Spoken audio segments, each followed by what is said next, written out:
Welcome everyone to Rush University Medical Center Division of Nephrology Renal Biopsy Conference for November 20th, 2025. We have something we have talked about for 3 years or more, a follow-up on a case. So don't count on this happening again, although we should really do it. This was an important one. This was a transplant we all remember, and I'm going to review that. I want to show a slide first. This is my highlight from Kidney Week. This is, you could see Dr. Rubin in his grilling vest to the right there. He invited us to dinner at his house in Houston. There's Dr. Fervenza, myself, Dr. Glasic, and Pepe from Barcelona, and of course Mario. And he cooked us an Argentinian grill fest palooza meat that I haven't had in 10 years and probably will never have again. It was a really nice event. And so thanks again, Mario. It was really a very wonderful time, and the food was spectacular, but the company was, I don't want to say better, but equally as good. It really was a nice ending to Kidney Week. This case, I'm going to review it. This was just a couple months ago. It was a 70-year-old Black woman with CKD secondary to hypertension, focal sclerosis. You know, we put that in quotes because we didn't really know what she had. She has had slowly progressive disease over about 10 years with a creatinine of about 3, I think, and 3.6 at transplant, and about 2 grams of proteinuria. She underwent a preemptive deceased donor kidney transplant 8 months prior in the beginning of this year, and her post-transplant creatinine was 1.5, and she did really well after transplant. But then she suddenly presented to the ER in August with nausea, vomiting, right lower quadrant abdominal pain for a few days, decreased appetite, although she was still making urine. She was on belatacept, MMF, and prednisone. Next slide. So here's her story. She was the donor was 45, profile index KDPI 54%, PRA was negative, no historic DSAs, negative cross match. Her induction was with Thymo and Solumedrol, and her maintenance immunosuppression, as I mentioned, was TAC, MMF, and prednisone. But post-transplant, she developed significant tremors and allograft dysfunction, so they switched her over from Envarsus to belatacept in May of that year. She did have a biopsy in April of that year, which showed no rejection at that time. When she presented, she was mildly hypertensive, 144/94. She did not appear ill. Lungs were clear. Really, there was not much on physical exam. This is kind of a lab finding. And now it was found that her B1 was 79 and her creatinine was 7.2. Remember, it was about 1.5 just 2 weeks prior in a routine transplant follow-up. Other significant labs, her LDH was mildly elevated at 597. Her hemoglobin was 8.6. Her white count was 5.2 and her platelets were 92,000. Her urinalysis had 2+ protein, 3+ blood, 13 whites, 92 reds, mild leukocyte esterase, and her protein creatinine ratio is 3.4 grams per gram. Ultrasound showed an enlarged echogenic transplant kidney, a transplanted kidney with perinephric stranding. She did have positive blood culture and urine with Proteus. DSAs were pending. Hey, Roger. Yes. Oh, sorry. Before you showed if you're going to show any path, I just want to make one comment. You can keep going. I might be showing path. Oh, I think you just went forward one and there was another slide of. Next slide. Okay, so hospital course, she got some plasma light. She goes high dose steroids for 3 doses. She got vancomycin and it was changed to cefazolin for her bacteremia. Her TTE was pretty unremarkable. They planned for TEE. Her Eliquis was held in preparation for a kidney biopsy, done 3 days after admission. I think this is the one, if I remember, that Dr. Glasic looked at the trichrome low power and basically was like, knew exactly what this was. Because I think there was like hemorrhage everywhere. It was really, really bad. Let's see what it is. Yeah, so we did have a poll, and we're not going to do the polls, but this is what the first poll was. What was most likely cause this patient's AKI? And the majority, I mean, there was not a mandate on any of these polls, but the majority of people thought it was acute antibody-mediated rejection. Kind of makes sense. She's floating around a lot, and has, very 8 months out has very rapid AKI. But as I said, there was no real mandate on that. And then if we can look at the biopsy, Bill, you're right. I mean, that was there. You can see a lot of hemorrhage there Dr. Glassick was right. throughout the cortex. And then the next slide shows it. I'm not going to go through the whole thing, but you can see just how much hemorrhage there is. And then on the lower two slides, you can see evidence of a TMA. Next slide. The CD4 was negative. C4D, I'm sorry, was negative. And so we had an acute TMA with a really bad renal infarction with hemorrhage, really cortical necrosis, if you will. Some ATN. There was no evidence of cellular rejection. CD4's no antibody-mediated rejection, and the EMs had no deposits, and there was only segmental foot process effacement. So poll number 2 said, what would you do next? And people wanted hemolysis workup, LDH, haptoglobin, retic count, and peripheral smear. Amongst the other obvious, decent choices, DSAs, shigatoxin, even though there wasn't really good history for typical HUS, Adams TS13, and complement studies. So this is what came back. LDH was 738, haptoglobin was normal, the retic count was normal, platelets were a little low. There are only a few schistocytes on peripheral smear, which at our institution usually is a normal finding. Moderate schistocytes is a very severe. There's nothing in between few and moderate. It's kind of negative or severe, at least at our institution. DSAs were negative. EE was negative for vegetations. Hep B, C, and other viral studies were all negative. C4 was only mildly low at 12. C3 was normal. CRP was elevated, and the ANA was negative. Shigatoxin negative. Adams TS13 was normal, and factor H antibody was normal at less than 4. And so we had poll number 3 was in addition to steroids and antibiotics already. Would you await genetic panels for HUS? Would you plex now? Or would you plex and start the process for eculizumab? And that was our number 1 choice, to go ahead and start plexing. We don't know what's going on, but let's do some plex, start the process for eculizumab, and not knowing what we're going to end up with and what we're going to be, what the pathophysiology is, but it seemed to make sense at the time. And so I just want to real quickly review transplant. I'll tell you what we did, and some of you may remember, but we don't have all the follow-up until today. So just Dr. Shetty had gone over some really nice slides. I'm just going to stress, I think she's on, I'm going to stress some of the more important things that she pointed out, is that there's a very high recurrence rate. And this is something, I think, if there's a message here about this case, is that is a very high recurrence rate, and it might be significantly higher for certain subsets of TMA. For instance, if we know the pathophysiology and it's a genetic or complement problem, et cetera, as opposed to maybe rejection, which might be preventable, or some other infection or something else. Because as we know, TMA, the list of things that cause TMA is so long, and it's very hard to pinpoint down sometimes. But the 2 general risk factors that you want to know about are genetic mutations or autoantibodies. And then I just want to bring up this specific risk factor of calcineurin inhibitors, which I find very interesting since transplant patients get them. But I think Dr. Shetty pointed out in the last conference that it's now been pointed out that a lot of people that have TMA associated with a calcineurin inhibitor, when they're evaluated later, they're found to have a complement disorder. So I think that was really interesting. I mean, I think what we're learning is complement disorders are a lot more common than we think, and there's a lot of complement.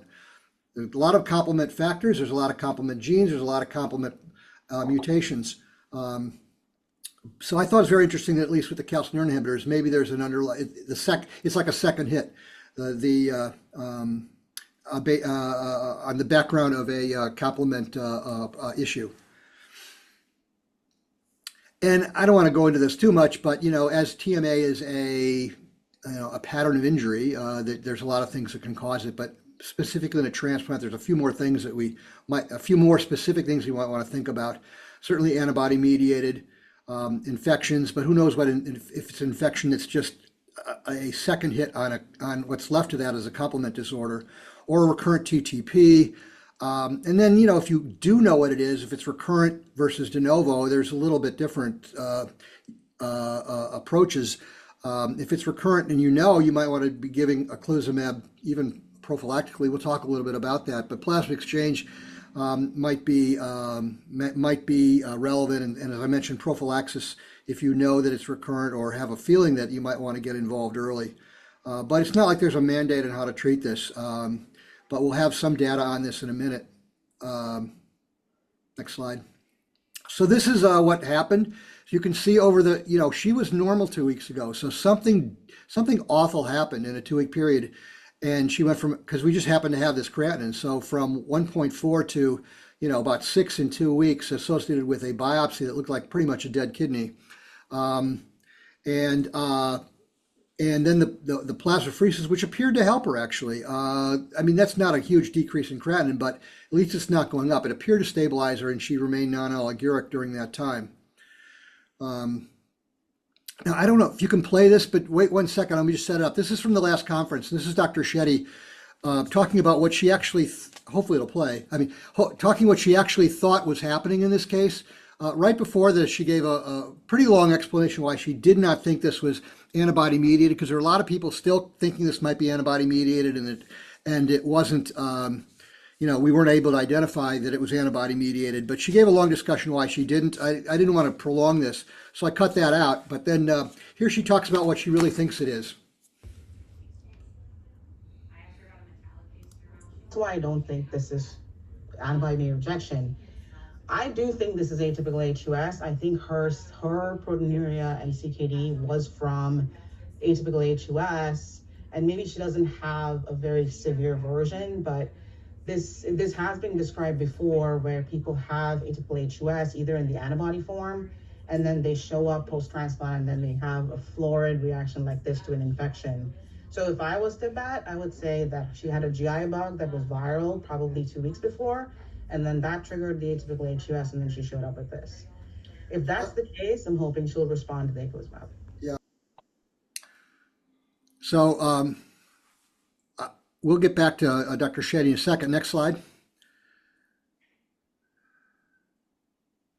So based on that, we had already been doing plasma exchange. We started eculizumab approval process. It's very difficult to get in the hospital. It's actually much oddly easier to get as an outpatient, and she was about ready to be discharged anyway. I think she got a dose in the hospital. She completed IV antibiotics, and blood was sent off for complement panels for atypical HUS. Next slide. But no antibody for angiotensin mediated antibody rejection. It was negative. Okay, thank you. Yeah. Right. Yeah, that's right. You brought that up before, and of course he would remember. So, Dr. Shetty, you want to walk us through this? Yeah. So, one, it's really funny to watch yourself on the screen in a screen. So, thanks for that. You were great. I can tell you. So she got discharged after a few pheresis sessions, and then she got put on Solar for eculizumab, and she got the loading doses, and then got on maintenance. So this was starting late August. We can talk about the course, but essentially we had sent the Mayo Clinic TMA panel, and this is what it showed. So it did show a complement-mediated disorder, but interestingly, it showed a classical pathway problem and not an alternative pathway problem, which is what we, I guess, when we typically think of atypical HUS, we think about an alternative pathway disorder. But this showed classical pathway disorder, and then her subsequent genetic testing for TMA came back negative. So, but even when we got this, it still suggests a complement-mediated TMA, which, as I've been also updating my own knowledge on this, and there was a really great article that came out in JASN earlier this year about transplant TMAs. I'm realizing that the term complement-mediated TMA is probably a better, more accurate term than even just using atypical HUS in some of these patients. So I would say now, if I was to redo that little screenshot, I would say this looks like complement-mediated TMA with a classical pathway disorder, and still would benefit from eculizumab, given that the eventual pathway is through C5. And so that's kind of where we left it. So I don't know if you, Roger, if you want me to go through the course as well. No, we'll get back to that in a second. Yeah, Dr. Rubin?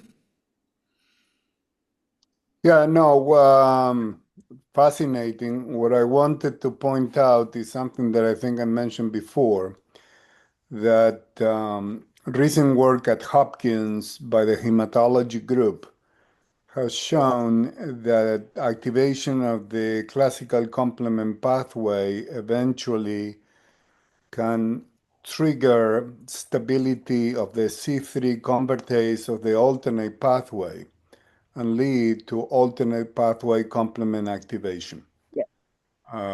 So that's something to keep in mind. That's Yeah. But in this case, there was no increased activity of the alternate complement pathway. So this was a relatively pure classical pathway complement activation, which most likely is due to an antibody that activates C1q and the initial steps in the classical pathway. Just that we haven't identified what the antibody was. So I think there's still a possibility of an antibody-mediated rejection here, but we don't know what the antibody is. This doesn't say much about complement mediation in the sense of what we used to think of an alternate pathway, because this is a pure classical pathway activation. Well, Dick, I beg to disagree, respectfully. The infection that was mentioned made a trigger activation of the lectin pathway, and I don't think there is a good way to test for that, and in turn, trigger the C3 convertase of the alternate pathway. So Yeah. I am not sure. I mean, certainly the membrane attack complex is high, but that doesn't tell us what was the triggering event.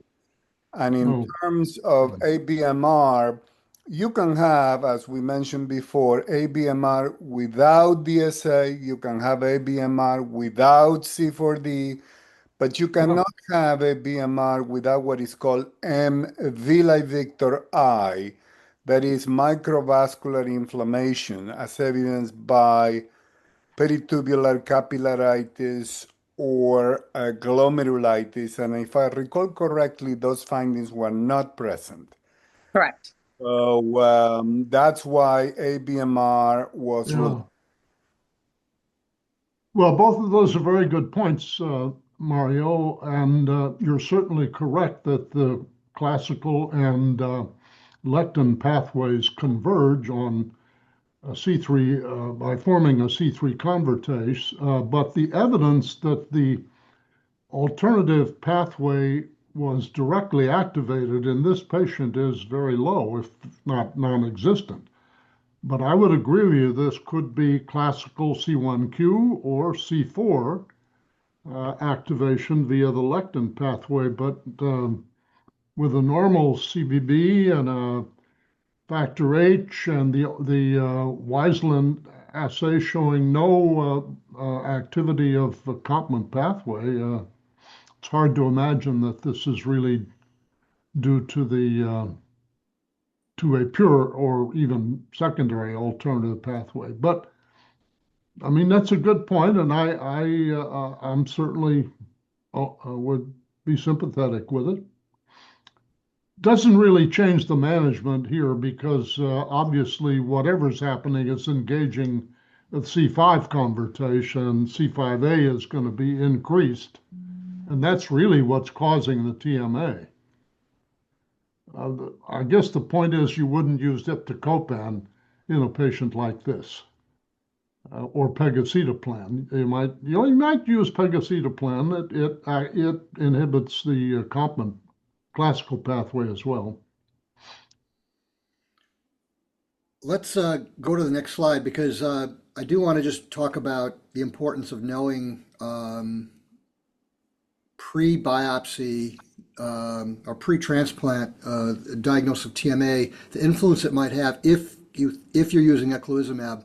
I have two papers to show. This was in KA Reports a couple of years ago, in which they had 45 transplant patients with TMA. The majority of them, 26, had genetic risk factors for complement dysregulation.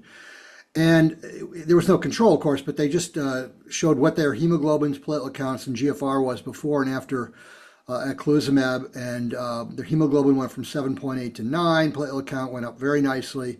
And GFR was, improved as well, although I can't say from 5 to 8.2, 2 weeks, and then a GFR of 27 in 6 months is anything to brag about, but it's better than having no GFR. But certainly trying to make the point that early eculizumab, there's an advantage over. I'd like to show the next paper, which I thought is a little more relevant in patients with atypical HUS, and that they had 188 patients. They broke them down into group 1 and group 2. Group 1, they knew they had atypical HUS before this is by the Global Atypical HUS Registry, so it's obviously a huge collection of patients. In group 1, they knew they had atypical HUS at time of transplant, so they received eculizumab both pre and post transplantation. And then group 2 received eculizumab only post transplantation, and of which Group 2A, they knew they had atypical HUS, but they didn't give it pre, they just waited till post. In Group 2B, they didn't even know they had atypical HUS until after the transplant, which this would apply to our case, if it's atypical, whatever it is. This is the TMA, but we didn't know what this was until after the transplant. And you can see how the 3 groups did here. Next slide. And the top group is when they knew what they were doing. This patient had atypical HUS. They hit it with eculizumab before transplant and after transplant, and you can see their GFRs did quite well. And the second group, they knew about it pre-transplant, but they didn't give eculizumab pre-transplant, only post-transplant, but did pretty well with pretty good GFR. And the third group, which would fit into ours, is they didn't really know that they had anything before transplant, and then we're given eculizumab after delayed period after transplant, and you can see that GFR there is 10, so that kind of fits. And so our patient didn't do well, wasn't doing well at least, and it would be no surprise since it was delayed. Again, I don't know that eculizumab is the key to this patient or not based on all the complement discussions, but it's still really important. Dr. Shetty, you want to walk us through this? I think she, Anisha, I think she went to see, yeah, okay, I'm sorry. There you are. Yeah, I'm good. So in terms of her course, so she got discharged from the hospital in late August and got started on eculizumab, and she tolerated the medication okay in the beginning. She was also, if you remember, getting belatacept. We had held her mycophenolate. She was on a belatacept mycophenolate prednisone regimen. We had held it because of the bacteremia she had in her index admission. And she was an older lady. She was going to get Solaris. We said we're going to hold her. So her regimen was Solaris, belatacept, and prednisone. She did pretty well for the first month, and her creatinine sort of stabilized to some extent. But then she started having just diffuse, sort of like vague abdominal symptoms, abdominal pain, failure to thrive for appetite. She essentially got in and out of the hospital a couple of times in sort of late September. And then finally, I think in October, she got readmitted again with sort of a failure to thrive picture. As an additional piece of information, which I don't know if I presented it in the case, is she had a past history of abdominal hernia repair, and she had a mesh in place. So she'd always complain of pain kind of around that area. So we did some workup for mesh infection. There was a fluid collection there. So we kind of worked that up. It was not infected. But long story short, she got 2 sessions of dialysis in October to see if really we were all just hoping that that Solaris would kick in. If you look at the studies, especially with post-transplant TMA, it can take up to 3 months to show some significant impact on kidney function. So I was really hoping to give her those 3 months if possible, not to mention she's still within the first year post-transplant. But I think we dialyzed her twice, and she did really well with it, and we discharged her with a creatinine around 4, and then last week she came to clinic and her BUN is 120. Her creatinine was like 7, I think, and she was oddly feeling well, but not, obviously biochemically not doing well. So she got readmitted, and we made the decision to call it. So she is now a graft failure for us. She's officially started on chronic hemodialysis. We stopped the Solaris, we stopped her belatacept, and this is unfortunately not the best outcome. I can't say we were very surprised. The biopsy, as you guys saw, the hemorrhages were really intense. There was, a lot of really, really bad looking biopsy to start with. So, it was going to be a long shot to start with, but I was hopeful. I guess, this is where we're at. So she's back on dialysis. And then the big question for the group is, would you transplant this lady again? She currently cannot even think about getting a transplant again herself. But if she came back to our clinic in 3 months and said, I want to transplant, I would really be curious what everybody would do. Well, let me, Mario has his hand raised. So I want Mario, make your comment, and then I want you to answer that question first. Okay, the first, yes, I would transplant her again, assuming that nothing else has developed, but this time under eculizumab prophylaxis, which was mentioned and has been done at other centers. Number two, one thing that came out at the recent ASM meeting was how Dr. Carla Nestor from Iowa, Dr. Java from Washington University, and another colleague from Newcastle, name of whom I cannot remember, have pointed out that not only we should do when we look at complement mutational assays, but also antibodies assay, and there is a fabulous story regarding all these newer nephritic factors, but more importantly, functional assays. What you got from Mayo were mutational assays. I don't know whether antibody assays were performed, but certainly functional assays were not performed. And apparently they are clearly important. Last but not least, the urine output that this patient still had can be deceiving because it could be coming from the native kidneys. And that is seen particularly when patients receive large doses of steroids, which cranks up the GFR.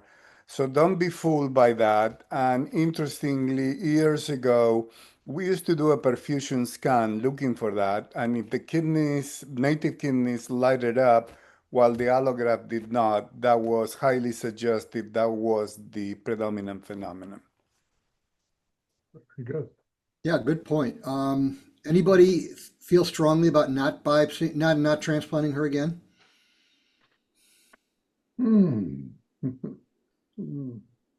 She is 70, right? Yes. Well, she did great for 7 months, and then something just fell off. And I think that if Mario's point is that he would and give her eculizumab preemptively. The question is, how long do you do that for?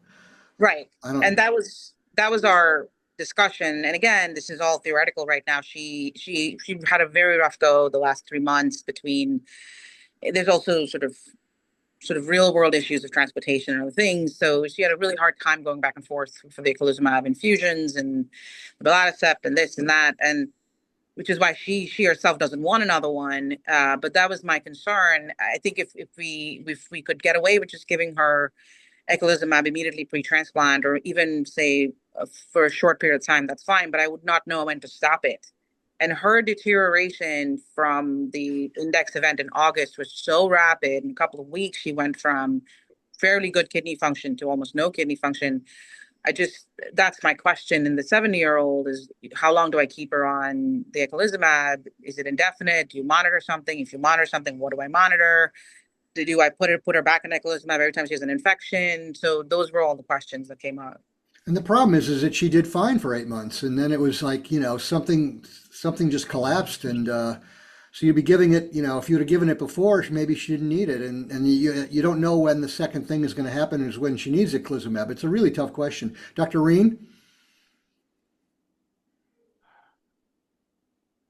Roger? If she's transplanted, which she should be, she is a high risk for recurrence of HUS, because I do remember she had preeclampsia. That puts her at a high risk for that.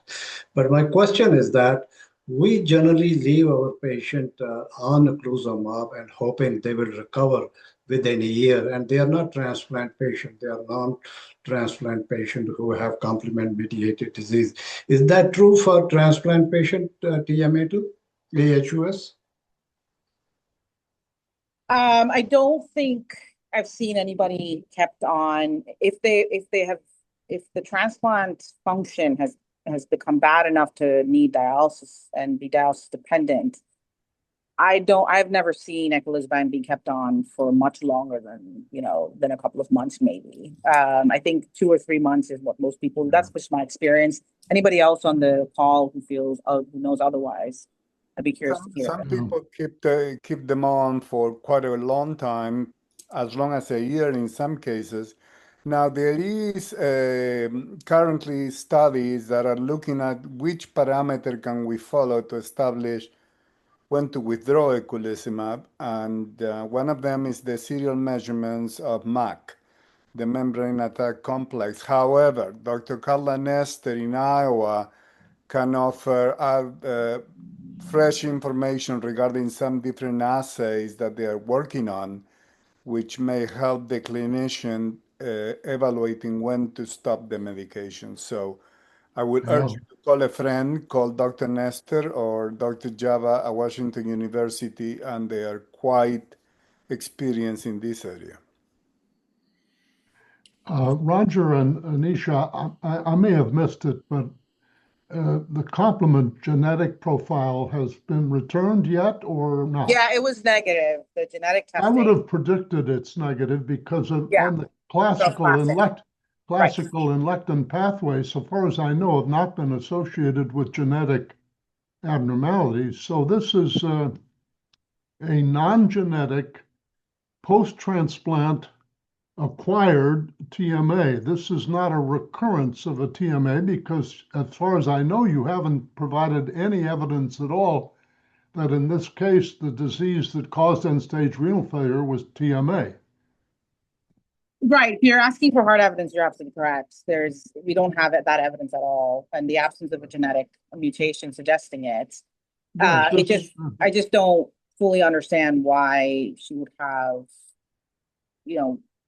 I guess we don't fully understand it in the first place.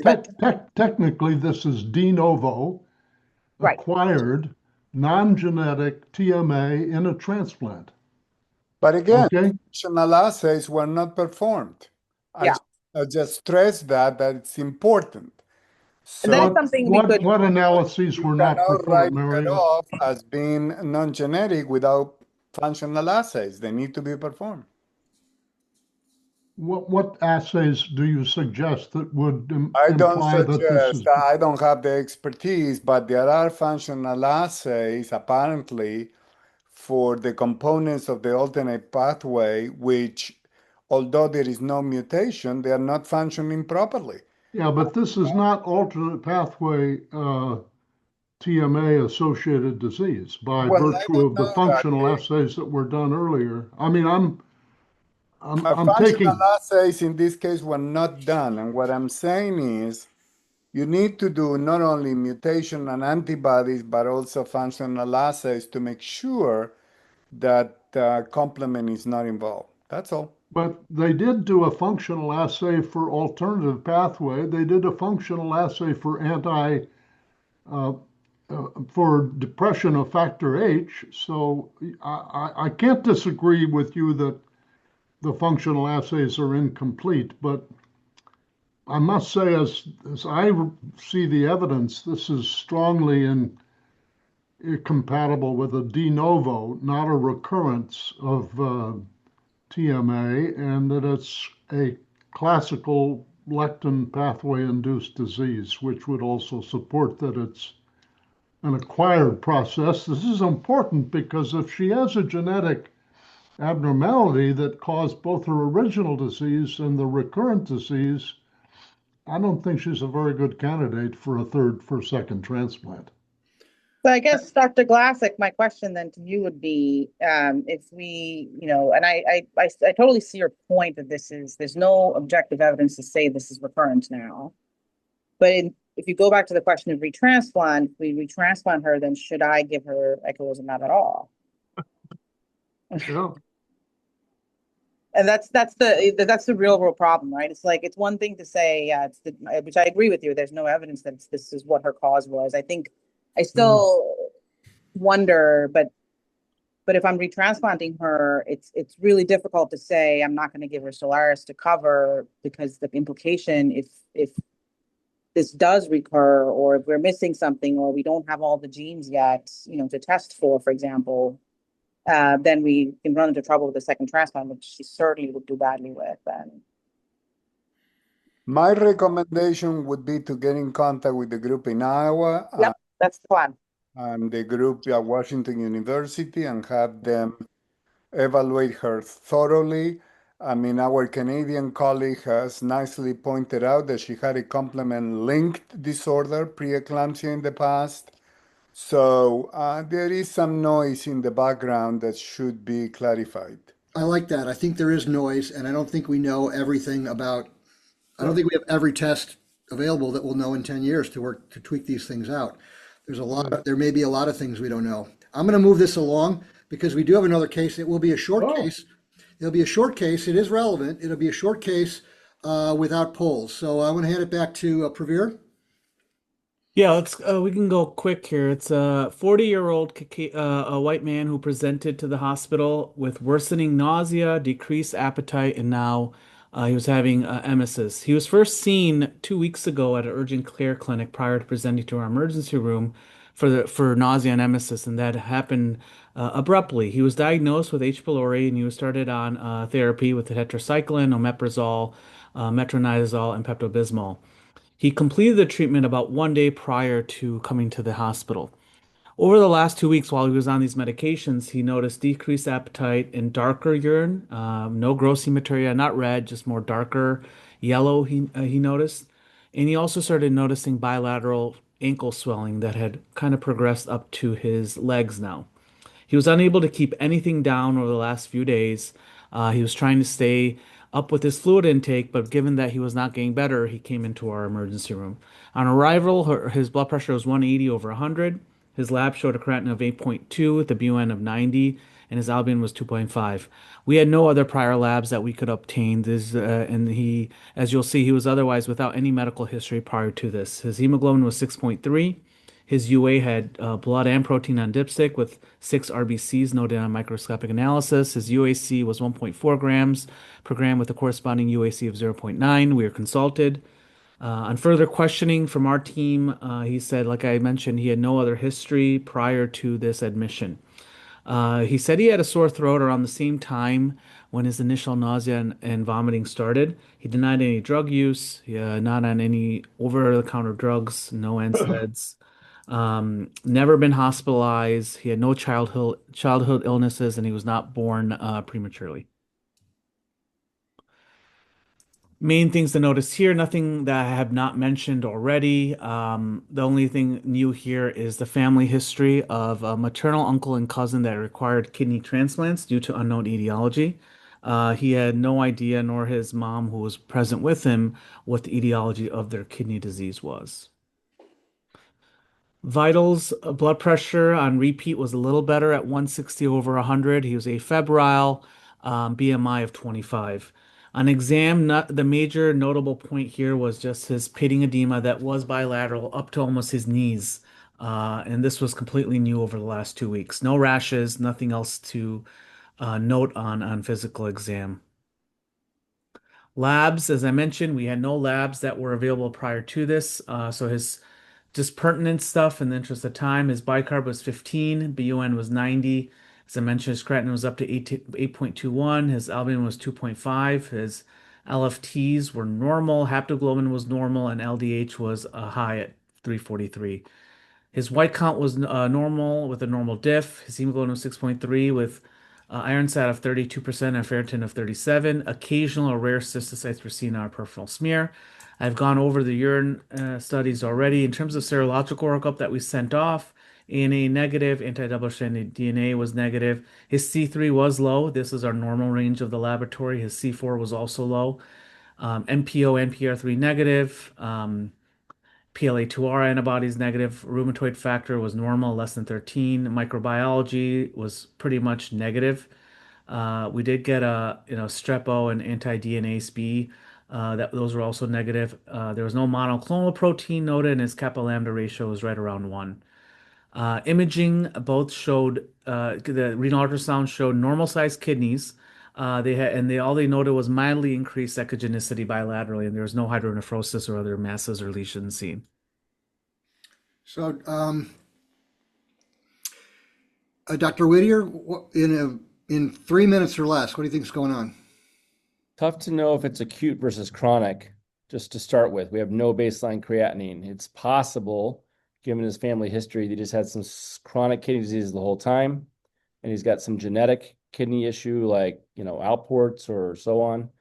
And that has nothing to do with this presentation, which seems acute.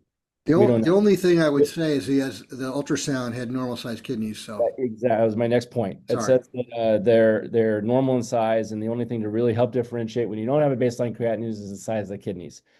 If it is acute, the first thing you're thinking of with this story might be that it's interstitial nephritis from maybe omeprazole or something related to his recent antibiotic use and C. diff and everything, or some sort of medication toxicity from that. But, he doesn't have pyuria.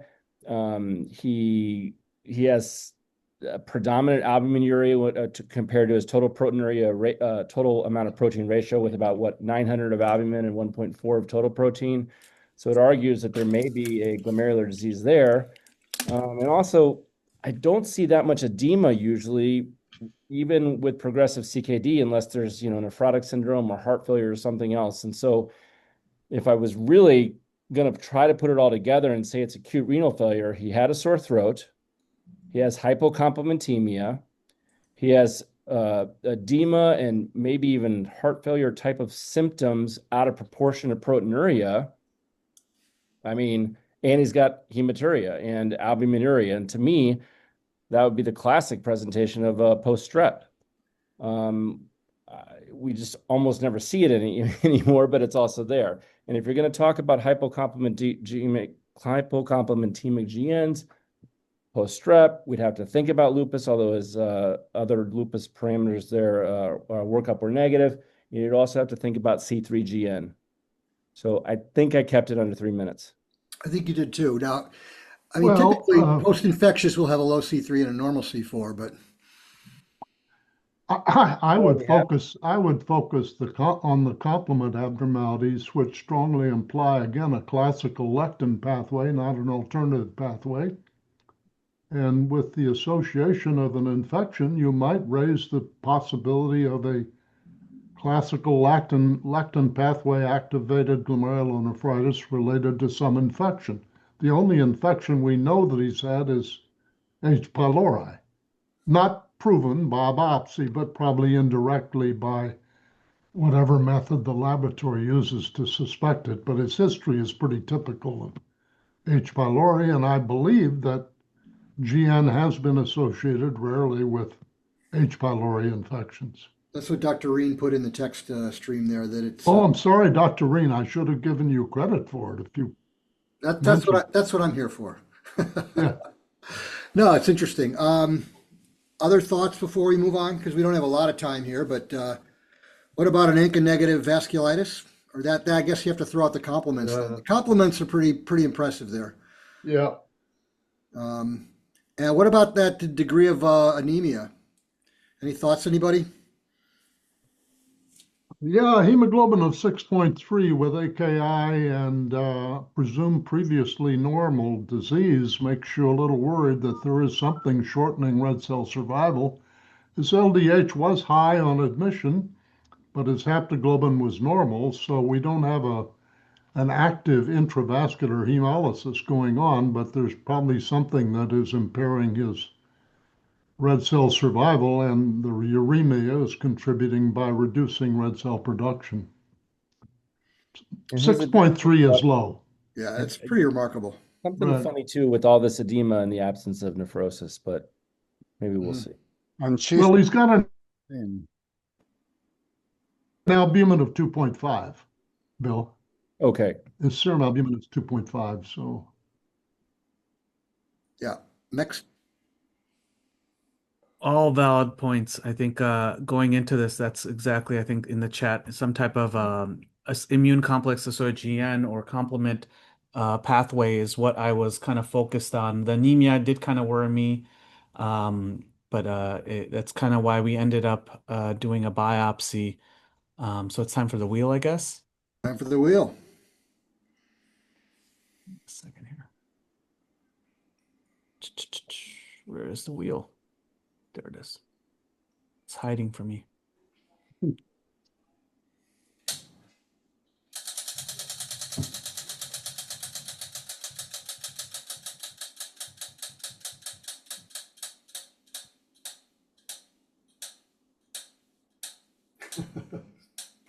Dr. Gashty. Some wind in your office? It seemed like I it don't was know. cooling down and just like I started saw going up that. again. I think I You got the window yesterday. open? I'm glad for that last little gust that blew it off. I know, that was weird. I Says thought it was Dr. going to stop Gatsby. on me and it went to 4 more people. Yeah. All right, Clearly, Casey. this is Bartonella endocarditis. Yeah, clearly. That was the last case. Let me give you control here. Touche, Casey. Touche. Go ahead. All right. Yep, that's you. Okay, pathology. All right, low power, trichrome. A lot of blue staining material. I'm just gonna kind of leave it at that. I'm gonna say probably on this bottom core here, I would say 75% is blue staining. I have to get a little closer to see how much of that is edema, how much of it is probably scar tissue, but I would Yeah, say you're 70. right, Kidney. Casey, it's extensive. Overall, like 90%. Okay. Yeah. Yeah, very, very significant. Yep. So definitely chronic, maybe some acute component. So this is a higher power. This is H&E. That looks like PAS. Yes. Yeah. This is PAS. PAS. I'm sorry, PAS. There is a segmental scar here. I see. So this portion of the glomerulus, the loops are open, but there's mesangial expansion, and then there's this big segmental scar. And I see there's a lot of tissue, there's a lot of space in between the tubules. So there's a lot of chronic damage with peritubular sort of like fibrosis and tubular basement membrane thickening and wrinkling. So all signs of just chronic disease. There's a little bit of an acute tubular injury here, some sloughing of the brush border. So the big feature here that I see, the E on the eye chart, I guess, is the segmental scar. Yep. Yeah, and some mesangial expansion, like you said. Yeah. We don't know the location of that yet. Yeah. So this one is an H&E. And here, again, you can kind of see that scar tissue. This glomerulus is on its way out. It is 1.5 feet out of the door. So this is pretty much a hyalinized glomerulus with some areas that may still be functioning, but there's periglomerular fibrosis and a lot of the chronic tubular interstitial damage that we saw in the first one. There is this interstitial infiltrate, but this is in the areas where it already seemed dead. So I think this is just part of chronic as opposed to an acute interstitial nephritis. Yep. Wow, jumping to Jones stain, looking at the peripheral capillary loop. This looks, I don't see any holes. I don't see any spikes. And the basement membrane seems intact here. Yeah, so nothing that at least on this stain suggestive of a membranous or anything like that. Here are the blood vessels. There's an artery here with significant amount of sclerosis. Severe. I would say more over than 90%. 75% narrowing of the lumen, almost like 90%. There's really not much left here. So this is very significant.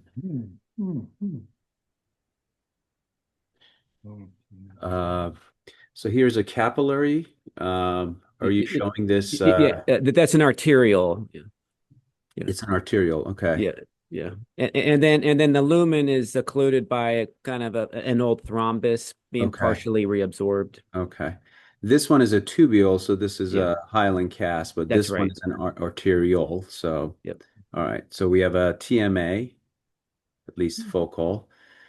Um, wow, this is pretty much this is a dead kidney. We have two completely hyalinized glomeruli here, and then this artery here. You can kind of see onion skinning. Yep. So this Yeah. is Speaking of those sclerosed glomeruli, 85% in the biopsy, wow. globally sclerosed. Okay, so this looks like a sort of like a hypertensive TMA picture. So the stain for IgA is positive. It is mesangial. Well, that's actually mesangial and capillary loop. I see IgA here as well. So this is IgA is positive.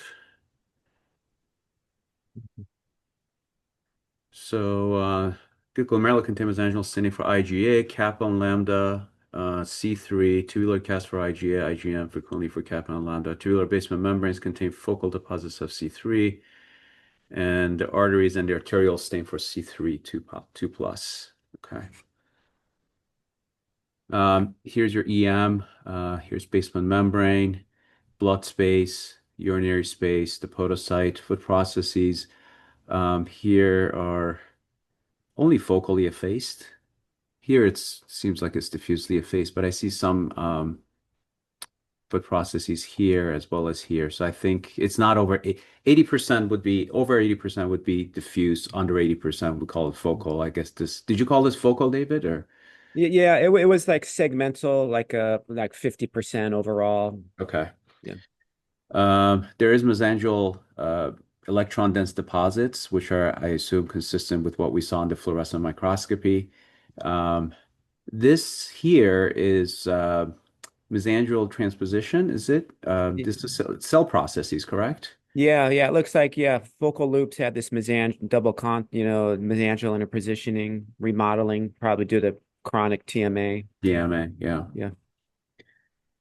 So, well, there's definitely a chronic thrombotic microangiopathy, and the IgA to me are, I guess that there's IgA and C3. So this was a case of IgA nephropathy, or are they just? I don't think they just trapped because the other immune complexes aren't there. So this is IgA nephropathy and hypertensive TMA. Yeah. I think they're separate diagnoses, like you said. Yeah, Hmm. they're independent. Yeah, Okay. yeah, it's not something, we were, of course, as we mentioned, we had no idea how chronic this was or how acute without any data. We were hoping for the former, but it turned out to be quite chronic. Now, some of the follow-up data that we did kind of as the biopsy came back, we had checked cryos initially early on. Those were negative. They take a while to come back. We did do scleroderma, SCL70, that was negative. We did a hypercoagulable workup. That was negative. Um, and so in the end, this patient's creatinine kind of leveled off at like 5 or 6. And during his course in the hospital, his platelets kept on dropping, and he had no bleed after the biopsy, but his hemoglobin kept on dropping. He started requiring blood transfusions, and his LDH actually was going up. So when we called hematology to come by, they actually considered, the TMA component of it, and they sent off a full Mayo. They sent the same one as Dr. Shetty's case to the Mayo Clinic, and they actually started this patient on Solaris primarily for the TMA. I don't think at this point, from the kidney standpoint, it was going to make a difference. As we saw, it was 85, 90% scarred. I think his kidneys were way far gone from the TMA aspect and the IgA aspect. I don't think there was anything there left for treatment. Um, he was on Solaris for about 2 months, and then he went off. He never required dialysis during his mission, but 2 months later, not surprisingly, his creatinine started to go up. He started to not feel well. His BUN went up to 110. His creatinine went up to 12, and we started him on dialysis. And his Solaris, interestingly enough, after 2 months, his hemoglobin went up to 12. His platelets normalized, but they took him off the Solaris, and he's been doing okay off of Solaris right now, and he's dialysis dependent now. Actually, over at the transplant office, getting worked up for transplant. So it was kind of interesting that this whole IgA and TMA association is. I hadn't seen a case of this, and from what I could do quick research on, there's a wide prevalence because there's just not enough data on it. So there's 2 to 53%. I think if you would estimate, it's probably 10 to 20% of cases of IgA that have TMA found on the kidney biopsy. From the studies that I could find, it usually correlates to a very poor prognosis, as these patients, just like our case, present with very severe IFTA, extensive glomerulosclerosis. The two studies that I noted here again showed the same thing. These patients had, in this case, there's 10 patients who actually presented with malignant hypertension and had nephrotic range proteinuria. While in this case, there's 128 patients with IgA. Of those, 53% of the patients did have TMA. And interesting enough, 42% of those who had TMA and IgA, those who actually had laboratory evidence of hemolysis, ended up on dialysis and follow-up. So, it is overall a poor prognosticator in our IgA patients. Now, I don't know if David, I don't know if this goes along to what I know you do this on the transplant biopsies, but the C4D staining as a marker of complement activation of the pathways. Has been shown, and there's definitely papers out there with looking at this and the prognosis in patients with IgA who have C4D staining. And this is just one paper I pulled out more recently. In these patients, three different categories. These patients had C4D and no TMA on the biopsy. These patients either had positive C4D staining on the kidney biopsy or had TMA on the biopsy. They did worse. And of course, when patients had both of these, TMA and C4D, they actually had the worst renal survival of all of them. So maybe this goes along with activation of pathway of complements, which we do consider in IgA now. Especially, we have new treatment out there as well for that, but it's just something that I hadn't thought about a lot with IgA. I know we talk about IgA with, diffuse podocytopathy. We talk about, crescentic IgA. This was my at least first case of seeing, extensive TMA with some laboratory findings eventually down the road of TMA in a patient who had significant also IgA on the biopsy. So fortunately, he did not do good. But I don't think this was still useful information for future purposes as he gets work for a transplant. Pravir, Mhm. what is your interpretation of the low C3 and C4, which suggests classical activation, while in IgA we usually see alternate? Alternative, yeah. So where those findings come from? What's the linkage? I don't know. I mean I was concerned for a genetic pathway. The alternative, sorry, the classical pathway. I don't have a link for this patient. Did I don't. the results come back from Mayo? It was all negative. I'm sorry if I missed. Everything was negative. Thank you. It's really Yeah. important because, the whole point of the first discussion was Yeah. finding something in the primary disease to prevent happening again. And you don't want to give this guy a kidney if he's got some complement dysregulation and he just, ends up with a very similar outcome again. And I know that he saw Dr. Shetty for evaluation of transplant, and I know she's been kind of wrestling with this question: does he have something or not? If I transplant him, would I give him something? And that's what Dr. Gashti's really questioning in the text was: is this just TMA from hypertension, or is this an underlying problem? And I think Dr. I don't know. Rubin's point is that with the complement the way they were, and the complement on biopsy, although you can see that in IgA, the complement levels as they were, that highly suggested there might be something else that we don't know about. So, Dr. Shetty, I think you're back. You want to comment on that? Yeah, it's the same question I had with the last case, right? Like, Yeah. this is a young guy. He's almost certainly he's got living donors. He's hopefully going to be transplanted soon. But do we? I was leaning towards giving him at least a dose of eculizumab peri-transplant, at least that much. But again, the question is, one, do I need to do that? Two, how long do I do it? Do we, we had talked about monitoring the MAC complex. I honestly don't know how to order that, if we can even do it in a commercial way. but how long do I keep this kid on eculizumab if I'm going to commit to that? So that's the big question. Or do we just monitor? And if we monitor, what am I looking at? Is this someone who would benefit, for example, from surveillance biopsies? This is not something we do as a center at Rush, but some other transplant centers do surveillance biopsies in patients, mostly looking for rejection, but is that something we should look for here? So those are my questions, really. Now, This, Arun pointed Roger, that it might be a familial IgA, but also could be a familial complement issue. yeah. This, Roger, this case and the one before raises a question that I think could be introduced here. Narsoplimab, a monoclonal antibody against the MASP of the lectin pathway, has been recently found to have a beneficial effect on post-transplant TMA. And in fact, there's an application to the FDA for approval of this drug for the treatment of transplant-associated TMA. It affects the lectin pathway. It does not affect the alternate pathway or the classical pathway. And the question is, in this patient with the serological findings and the aggravation of the TMA, wonders whether this would be a good candidate for narsoplimab therapy. I have no experience in it. It's a safe drug. It has no remarkable side effects, and there is a protocol that you might have access to through Omeros, Omeros, who is the manufacturer, and you might contact them to see whether this patient would be eligible, even though it's not post-transplant. It's a de novo case in a native kidney.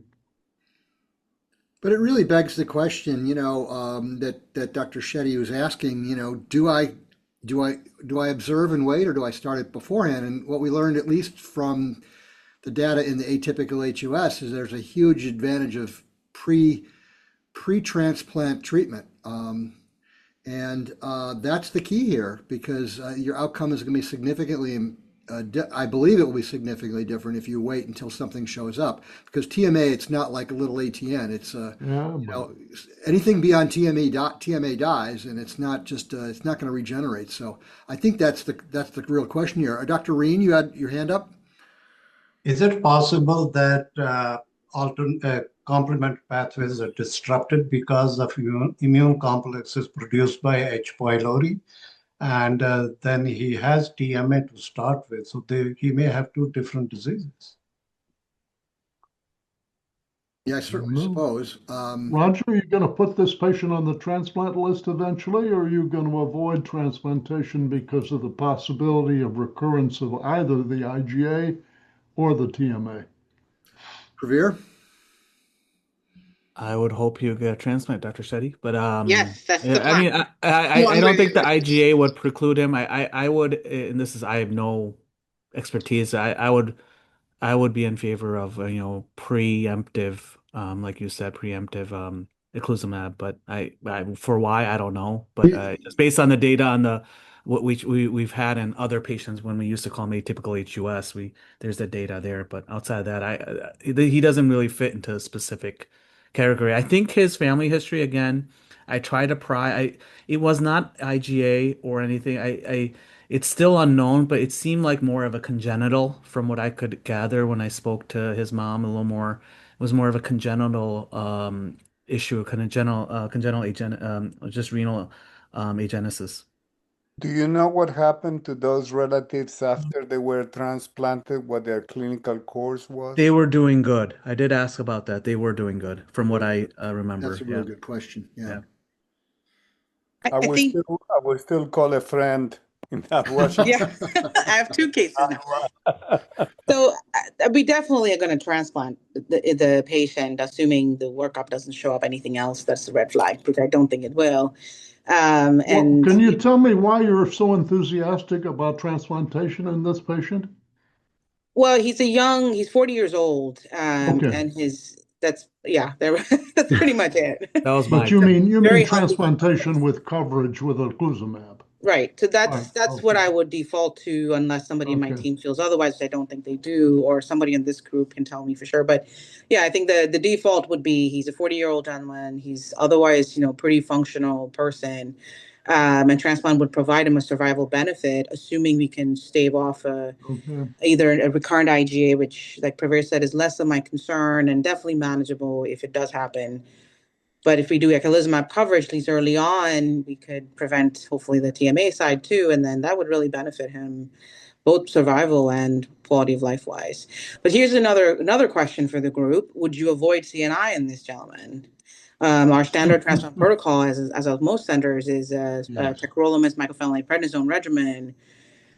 Should I just not do that and just do belatacept because mTORs can also do it? That's the other question, which I would love an answer for because then I'm going to take it to the rest of my team here. There has to be literature on that. That must be the topic of transplant.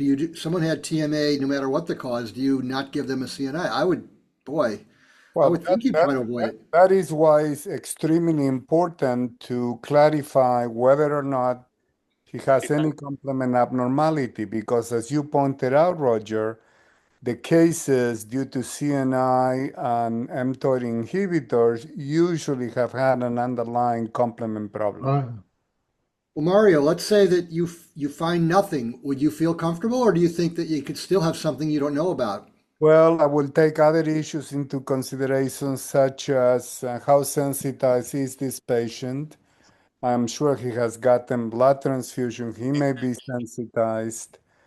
And therefore, if he's sensitized, I will probably bite the bullet and go with the sure thing, which is CNI as opposed to Bella, knowing that Bella is associated with an increased incidence of cellular rejection, as we discussed in the past. I'm going to wrap this up. Very good discussion. I'm really glad we came back to this, and it was really timely that Praveer had this case to kind of play into it as well. I want to make two more very quick comments. As I thanked Dr. Rubin for that wonderful dinner, I didn't mention his lovely wife, Adriana, who made empanadas to die for. My other comment is that Dr. Reen, I think you're still having a conference next week. Shake your head if that's the case. Yeah, so I will send an email out. I think it's Wednesday evening, the day before Thanksgiving. We will not be on, but Dr. Reen will have a conference from Toronto, and I will send out an email so people can do that. Now, Roger, Yes. John and I were delighted to have all of you. I wish we could have had the whole group. Perhaps at the next ASN in Colorado, we can do that, and I'll be happy to cook for everyone. Well, I'll tell you, your grill was about the size of my garage. I can't imagine for cooking more, but it was certainly a delight, and I thank you again. So we'll be back in a few weeks. Follow your email. I will let everybody know about Dr. Reen's conference. Thanks, everybody. What a great discussion. Thanks to Dr. Shetty and Dr. Baxi and everybody's great comments. Happy holidays. Happy holidays. Stay safe, everyone. Happy holidays.